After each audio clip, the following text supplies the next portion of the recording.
പ്രിയമുള്ള പ്രേക്ഷകരെ നമസ്തേ. നാം ഇവിടെ ചർച്ച ചെയ്യുന്ന ജ്യോതിഷ വിഷയം സൂര്യൻ്റെ മീനമാസത്തിലേക്കുള്ള ചാരവശാലുള്ള പ്രവേശനവും ശുഭാശുഭ ഫലങ്ങളുമാണ്. ഒരു മാസക്കാലമാണ് സൂര്യൻ ഒരു രാശിയിൽ നിൽക്കുക. 12 രാശികളിലും സൂര്യൻ ഓരോ രാശികളിലും മാറി മാറി സഞ്ചരിച്ച് ഇപ്പോൾ സൂര്യൻ മീനൻ രാശിയിലേക്ക് പ്രവേശിച്ചിരിക്കുകയാണ്.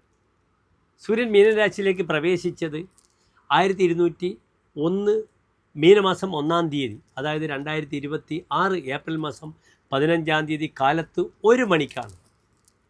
ആ സമയത്തായിരുന്നു മീനരവി സംക്രമം നടന്നത്. കഴിഞ്ഞ 2 മാസക്കാലമായി സൂര്യൻ ശത്രുക്ഷേത്രത്തിലായിരുന്നു, മകരത്തിലും കുംഭത്തിലും. യഥാർത്ഥത്തിൽ സൂര്യൻ്റെ ബലം, സൂര്യൻ്റെ പ്രഭാവം ആരംഭിക്കുന്നത് മീനൻ രാശിയിൽ, സ്വന്തം സുക്ഷേത്രമായ മീനൻ രാശിയിൽ പ്രവേശിക്കുന്ന സമയം മുതലാണ്. ഏതായാലും ഈ മീനമാസക്കാലം ഓരോ രാശിക്കാരുടെയും ശുഭാശുഭ ഫലങ്ങൾ എപ്രകാരമാണെന്ന് നമുക്ക് ചിന്തിക്കണം. മീനൻ രാശിയിൽ നിൽക്കുന്ന സൂര്യന് വരാഹമിഹിര ആചാര്യൻ പറഞ്ഞിരിക്കുന്ന ആശ്രയഫലം ഇപ്രകാരമാണ്: തോയോത്ഥ പണ്യ വിഭവ വനിതാധൃത അന്ത്യേ. ഇദ്ദേഹം വനിതകളാൽ ആദരിക്കപ്പെടും. 1.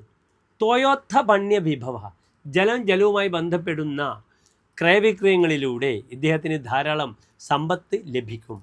അതിനാൽ ഈ മീനമാസം എന്ത് വന്നാലും ഗൾഫിൽ ഇന്ന് നേരിടുന്ന, മിഡിൽ ഈസ്റ്റിൽ നേരിടുന്ന ഇറാൻ അമേരിക്ക യുദ്ധത്തിലൊക്കെ തന്നെ ഒരു തീരുമാനം, വെള്ളത്തിലൂടെയുള്ള ചരക്ക് ഗതാഗതം അല്ലെങ്കിൽ ഓയിൽ റിഫൈനറിയുമായി ബന്ധപ്പെടുന്ന വിഷയത്തിലൊക്കെ തന്നെ തീരുമാനങ്ങൾ ഉണ്ടാകാൻ പര്യാപ്തമാകും ഈ മീനമാസത്തിലെ സൂര്യനെന്ന് നമുക്ക് പ്രാർത്ഥിക്കാം.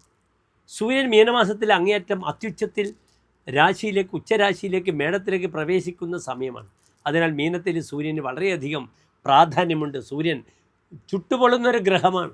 അതിനാൽ തൻ്റെ പരിസരത്തിനെ മുഴുവനും എന്തു ചെയ്യും? തൻ്റെ രശ്മികളാൽ സൂര്യൻ അങ്ങേയറ്റം എന്ത് ചെയ്യും? പീഡിപ്പിക്കും. സൂര്യാതാപം ഏൽക്കേണ്ട സമയമാണ്. വലിയ ബുദ്ധിമുട്ടാണ്. നടന്നു പോകുമ്പോൾ പോലും സൂര്യരശ്മികൾ അതിൻ്റെ വല്ലാത്തൊരു അനുഭവത്തിലേക്ക്, ചൂടിലേക്ക് പ്രവേശിക്കുന്ന സമയമാണെന്ന് കൂടി എൻ്റെ പ്രിയമുള്ള പ്രേക്ഷകർ അറിയണം. ഇവിടെ നാം മേടൻ രാശി മുതൽ മീനൻ രാശി വരെയുള്ള 12 രാശിക്കാരുടെയും ശുഭാശുഭ ഫലങ്ങളാണ് ചർച്ച ചെയ്യുന്നത്.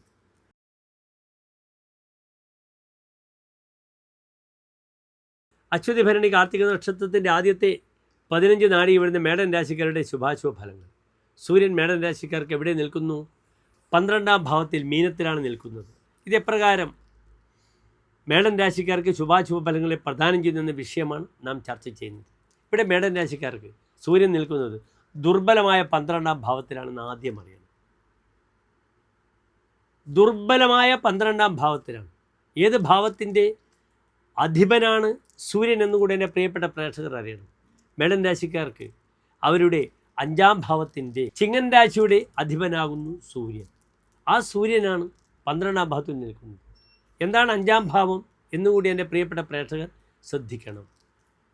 ഇവിടെ 5-ാം ഭാവം എന്നാൽ പ്രജ്ഞാ, മേധ, പ്രതിഭ, വിവേകശക്തി, പുരാതനം, പുണ്യം, മന്ത്ര, അമാത്യ, തനൂജാഹ, പഞ്ചമത, സൗമനസ്യമഭി ചിന്ത്യം.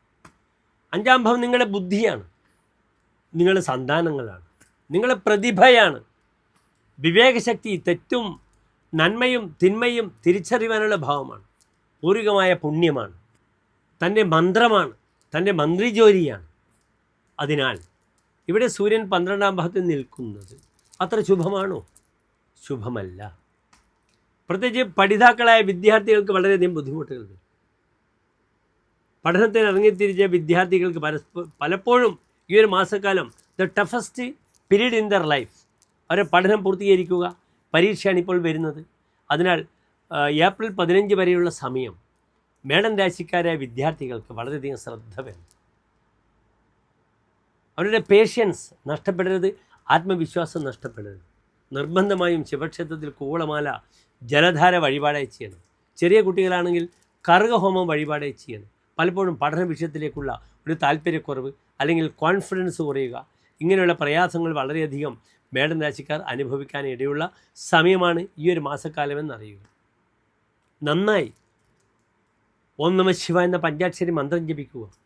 ശിവന് കൂവളമാല, ജലധാര വഴിപാടായി സമർപ്പിക്കുക. മൃത്യുഞ്ജയ പുഷ്പാഞ്ജലി വഴിപാടായി സമർപ്പിക്കുക. ഇപ്രകാരം വഴിപാടുകൾ ചെയ്ത് ബുദ്ധിമുട്ടുകളെ അകറ്റുവാൻ ആര് ശ്രദ്ധിക്കണം? മേടൻ രാശിക്കാർ ശ്രദ്ധിക്കണം. പലപ്പോഴും രാജകോപം വരും. നല്ലൊരു ഉപദേശിയായ വ്യക്തിയാണ്. അദ്ദേഹം തൻ്റെ ബോസിന്, തൻ്റെ രാജാവിന്, തൻ്റെ മേലധികാരികൾക്ക് കൊടുക്കുന്ന ഉപദേശങ്ങൾ അത് റോങ് ആവുക, അങ്ങനെ രാജാവിൻ്റെ കോപം തനിക്ക് സംഭവിക്കുക, പലപ്പോഴും സർവീസ് ചട്ടങ്ങളൊക്കെ ലംഘിച്ച് ചില കാര്യങ്ങളൊക്കെ ചെയ്ത് ജോലി നഷ്ടപ്പെടുക, സസ്പെൻഡ് ചെയ്യുക ജോലിയിൽ നിന്ന്, ഇതൊക്കെ അനുഭവിക്കേണ്ടി വരും. കാരണം 12-ലാണ് സൂര്യൻ നിൽക്കുന്നത്. മാർത്താൻ്റെ അനിഷ്ട സംസ്ഥയെ നൃപശിവ പിതൃ കോപഹ. നൃപൻ്റെ കോപം രാജാവിൻ്റെ കോപം, ശിവൻ്റെ കോപം പിതാവിൻ്റെ കോപം. അതിനാൽ അച്ഛന് മക്കളോട് ദേഷ്യം വരുന്നൊരു സമയമാണ്. ഡിഫറൻസ് ഓഫ് ഒപ്പീനിയൻ വരാം ഫാമിലിയിൽ. ശിവൻ്റെ കോപമുണ്ടാകും. അതിനാണ് ശിവക്ഷേത്രത്തിൽ വഴിപാട് പറഞ്ഞത്. രാജകോപമുണ്ടാകും.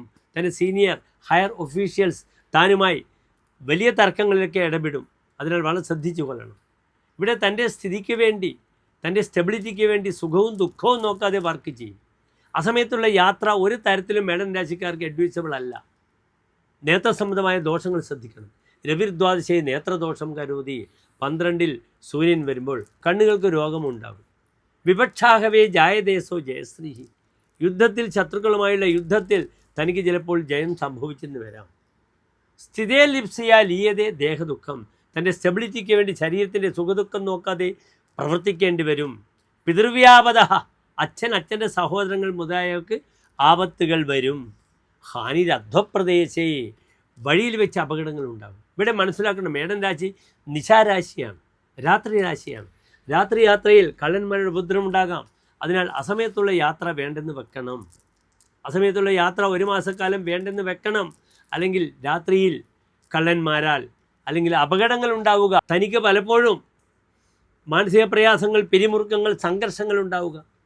വളരെയധികം ശ്രദ്ധിക്കേണ്ട സമയമാണ് മേടൻ രാശിക്കാർക്കെന്ന് പ്രത്യേകിച്ച് അറിയണം. ഇവിടെ മന്ത്രവിഷയം പറഞ്ഞു, പരിഹാരം പറഞ്ഞു കഴിഞ്ഞു. അതിനാൽ അശ്വതി ഭരണി കാർത്തിക നക്ഷത്രത്തിൻ്റെ ആദ്യത്തെ 15 നാഴിക വരുന്ന മേടൻ രാശിക്കാർ വളരെ ശ്രദ്ധിക്കുക എന്ന് മാത്രം നിങ്ങളോട് പറയട്ടെ. നന്ദി, നമസ്തേ.